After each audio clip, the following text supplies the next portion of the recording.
বন্ধুরা, পুরনো বিছনা চাদর ফেলে দেওয়ার আগে এই ভিডিওটা দেখুন। বন্ধুরা, এই পুরনো বিছনা চাদর আপনাদের হাজার হাজার টাকা বাঁচিয়ে দেবে। আর তারপরে এই পুরনো বিছনা চাদর দিয়ে এমন একটা আইডিয়া তোমাদের সাথে শেয়ার করব, সেটা দেখলে তোমরা অবাক হয়ে যাবে এবং চমকে যাবে। বন্ধুরা, আজকে কিন্তু তোমাদের সাথে ধামাকাদার টিপস নিয়ে এসেছি। সেটা হলো পুরনো বিছনা চাদর বা পুরনো ওড়না ফেলে না দিয়ে এগুলোকে রিইউজ কিভাবে করবে সেইটাই তোমাদের সাথে আজকে শেয়ার করব। বন্ধুরা, সেলাই মেশিন যারা চালাও তাদের জন্য একটা দারুণ টিপস আছে। বন্ধুরা, সেলাই মেশিন চালিয়ে তোমরা কিন্তু হাজার হাজার টাকা এই পুরনো বিছনা চাদর দিয়ে ইনকাম করতে পারবে। বন্ধুরা, কোনো রকম সেলাই করতে হবে না, কোনো কষ্ট করতে হবে না। বন্ধুরা, একদম সহজ উপায়ে তোমাদের সাথে চারটে টিপস শেয়ার করব। বিছনা চাদর আর পুরনো ওড়না কখনোই ফেলবে না। এই ভিডিওটা দেখার পরে তোমরাও আমার সাথে চমকে যাবে টিপস নিয়ে। বন্ধুরা, পুরনো বিছানার চাদর আর পুরনো ওড়না ভুলেও ফেলবেন না। এই দুটো জিনিস আপনাদের সংসারে হাজার হাজার টাকা তো বাঁচাবেই, আর সাথে অনেক অনেক অনেক আপনাদের ঘন্টার কাজ মিনিটে করে দেবে। বন্ধুরা, তো ভিডিওটা বকবক না করে শুরু করি। তো দেখো বন্ধুরা, প্রথমে বিছনা চাদরটাকে 4 ফোল্ড করে নেবে। তার মানে 2 ফোল্ড করে তারপরে 2 ফোল্ডটাকে আবার 2 ফোল্ড, মানে 4 ফোল্ড করে নেবে। দেখো আমি কিভাবে করেছি। আর মাঝখানের অংশটা যাতে লম্বা থাকে সেইটা যেন খেয়াল রাখবে। এমনভাবে ভাঁজ করবে, দেখো ফোল্ড করবে, মাঝখানের অংশটাকে কাটবে না। মাঝখানের অংশটাকে কাটবে না, মানে সাইডের যে লম্বা অংশটা ওটাকে রেখে দেবে। দেখো আমি কিভাবে কাটছি। 4 ফোল্ড করেছি। 4 ফোল্ড করার পরে একটা সাইড কেটেছি, আবার একটা সাইড কাটার পরে 8 ফোল্ড হয়ে গেছে। ওই 8 ফোল্ডটাকে আবার ফোল্ড করেছি। ফোল্ড করে কিন্তু 16টা আমি এরকম লম্বা লম্বা করে স্টিক কেটে নিয়েছি। দেখো এরকম করে 16টা কিন্তু হয়েছে। 16টা মানে 8 পিস হয়েছে। 8 দুগুণি 16, তো 8টা হয়েছে। তো দেখো 1টা 2টো 3টে 4টে 5টা 6টা 7টা 8টা, এরকম টোটাল আমি 8টা কেটেছি। আর লম্বা কিন্তু কাটতে হবে বন্ধুরা। 4 ফোল্ড প্রথমে করবে, মানে প্রথমে 2 ফোল্ড, 2 ফোল্ডের পর 4 ফোল্ড, 4 ফোল্ড করার পর কিন্তু কাঁচি দিয়ে সাইড দিয়ে কাটতে হবে। আবার ডবল করে ফোল্ড করে কাঁচি দিয়ে কেটে নিতে হবে। তাহলে কি হবে, টোটাল বন্ধুরা আমাদের 8টা পিস হবে। এই 8টা পিসকে আমি কি করব, কোনো রকম সেলাই ছাড়া তোমাদেরকে দারুণ একটা আইডিয়া শেয়ার করব, তোমরা অবাক হয়ে যাবে। তো দেখো বন্ধুরা, আমি কিন্তু পিস পিস করে 8 পিস বানিয়ে নিয়েছি। এবার দেখো আমি কিন্তু সমস্ত পিসগুলোকে এক জায়গায় জড়ো করলাম। এইভাবে কাটলে বন্ধুরা কখনোই কম বেশি হবে না, আর উঁচু নিচু হবে না, সমানভাবে কাটা হবে। এবার দেখো তোমাদের সাথে আমি শেয়ার করি, আমি কিন্তু ভাগে ভাগে ভাগ করে আমি লম্বা করে একদম সমান করে নিয়েছি। এবার নিতে হবে একটা ব্যালন। হ্যাঁ বন্ধুরা, ব্যালনের সাহায্যে কিন্তু তোমাদের এই কাজটা করতে হবে। তো এই ব্যালনটা দিয়ে কিন্তু বন্ধুরা সুন্দর করে বেঁধে নেবে। আর তারপরে হাতে স্লিপ কেটে যায় রোল করতে করতে। তো এরকম ব্যালনের সাহায্যে একজনকে ধরিয়ে নেবে হাতে, মানে পিছনে একজন ধরবে আর আরেকজন আর কি রোল করবে। তো এইভাবে দুটো দিক দিয়ে ধরে সুন্দর করে রোল করে নেবে। আর তারপরে বন্ধুরা তোমরা যেরকম ম্যাচিং যদি উল পাও তো উল নিয়ে নিতে পারো। ম্যাচিং উল নিলে বেশি দেখতে সুন্দর লাগে। তো এরপরে দেখো বন্ধুরা, 2 ইঞ্চি করে, মানে 2 ইঞ্চি করে বাদ দিয়ে দিয়ে ফাঁক করে করে আমি কিন্তু সমান মাপের আমি উল ডবল ফোল্ড করে, মানে 4 টুকরো আছে। দেখো এখানে 2টো নিয়েছি, ওটাকে গিট মেরেছি, তো 4 টুকরো হয়ে গেছে। তো এরকম করে 2 ইঞ্চি দূরে দূরে করে কিন্তু বন্ধুরা এরকম গিট মেরে নিতে হবে, ঠিক আছে। এবার গিট মেরে নেবে। গিট মারবে কিন্তু মনে রাখবে 2 ইঞ্চি দূরে দূরে গিট মারবে। গিটটা কিন্তু খুবই শক্তভাবে মারতে হবে। আর একটু একটু পরে আবার কিন্তু এরকম রোল করে ঘুরিয়ে নেবে, তাহলে কিন্তু সুন্দর হবে, জিনিসটা টাইট হবে। তো বন্ধুরা দেখো, এবার কিন্তু আমি পুরোটা, মানে মাথা থেকে একদম নিচ অবধি পুরোটাই আমি গিট মেরে নিয়েছি। এবার বাকি অংশটুকু যেটা বেলনে বাঁধা ছিল সেটাকে কিন্তু এবার আমি গিট মেরে নিলাম। এই যে বন্ধুরা সুতোটা যে তোমরা বাঁধছো, এই বাঁধার মেজারমেন্টটা কিন্তু সমান হতে হবে, আগে পিছে হবে না বা কম বেশি হতে হবে না, একদম সমান মাপ করে কিন্তু বন্ধুরা এই মেজারমেন্টটাকে করতে হবে। তো দারুণভাবে কিন্তু আমি এই গিটগুলো বেঁধে নিয়েছি। আর খুব শক্ত করে বাঁধবে বন্ধুরা, একবার যদি একটা যদি ছুটে যায় পুরোটা খুলে যাবে।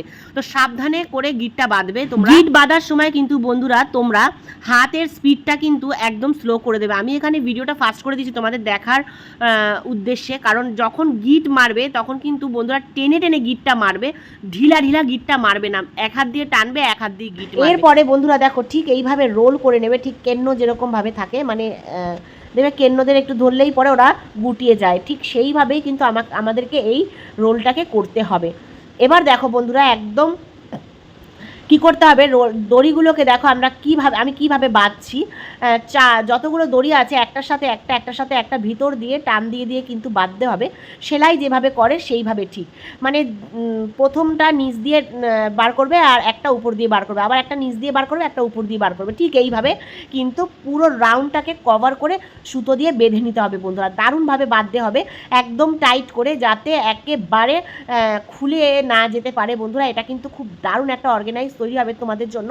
এটা দিয়ে কিন্তু বন্ধুরা অনেক কাজ তোমরা করতে পারবে, শুধুমাত্র একটা কাজ না, আমি এটা দিয়ে 2-3টে আইডিয়া তোমাদের সাথে শেয়ার করব, তোমরা অবাক হয়ে যাবে।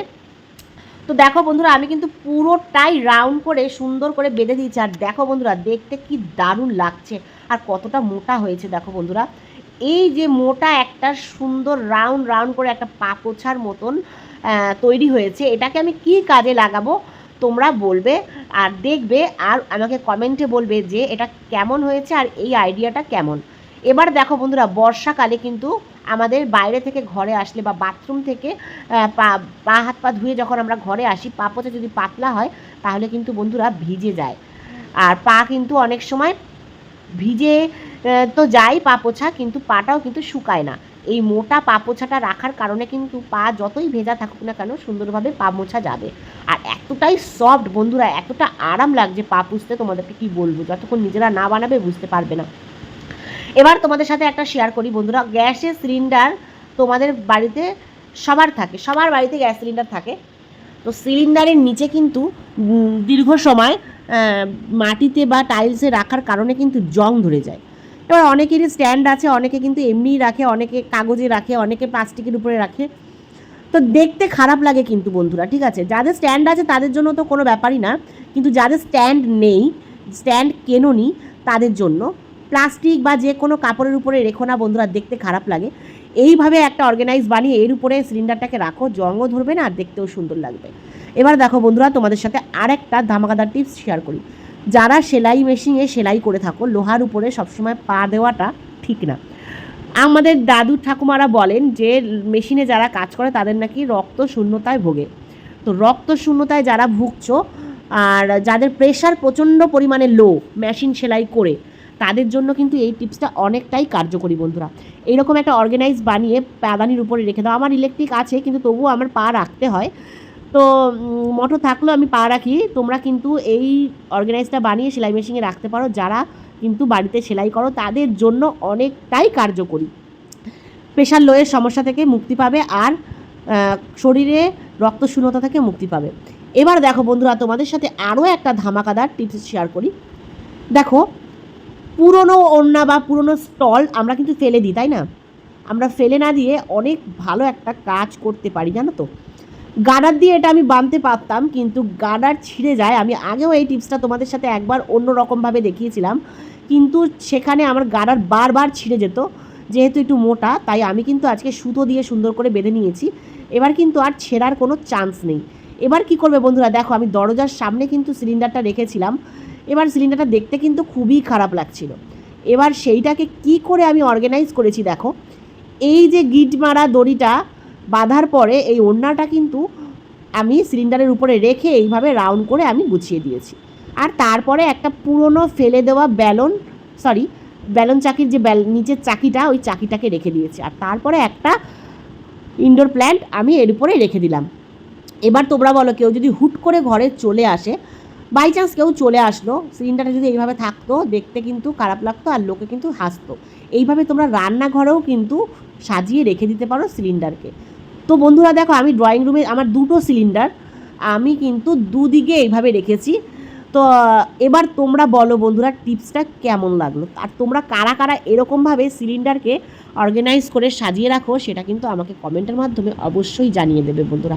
আর যারা এখনো পর্যন্ত আমার সাথে রয়েছে তাদেরকে অসংখ্য ধন্যবাদ। যারা আমার সাথে লুকাচুরি করছো, লুকাচুরি করাটা বন্ধ করো, চুপি চুপি এসে ভিডিও দেখে চলে যেও না, প্লিজ লাইক করে একটা কমেন্ট করে দিও আর সাথে চ্যানেলটাকে সাবস্ক্রাইব করে নিও বন্ধুরা। কালকে কিন্তু আমি তোমাদেরকে কথা দিয়েছিলাম, যারা যারা আমার ভিডিওতে প্রশ্নের উত্তর দেবে তাদের নাম দিয়ে আমি কমেন্টে বলবো। তারা যারা আমাকে এত সুন্দর কমেন্ট করে আমাকে কাজ করার জন্য ইউটিউবে আরও উৎসাহ দিয়েছো, তাদেরকে অসংখ্য অসংখ্য ধন্যবাদ। আর আল্লাহর কাছে দোয়া করি তোমরা যেন সবাই সুস্থ এবং ভালো থেকো। আর আজকের প্রশ্ন হলো, যারা মেশিন চালাও রেগুলার, তাদের শরীরে কী কী রোগের দেখা দিতে পারে আর এর উপায় কি, আমি তোমাদেরকে এই টিপসটা কিন্তু বলে দিয়েছি। তো আজকে যারা যারা বলতে পারবে ঠিক কালকে এইভাবে তোমাদের নামগুলো কিন্তু আমি কমেন্ট নিয়ে তুলে ধরবো। তো তোমরা প্লিজ ভিডিওটা স্কিপ করো না, পুরো ভিডিওটা দেখো। ভিডিওটা ভালো লাগলে লাইক কমেন্ট করে পাশে দেখো। আল্লাহ হাফিজ।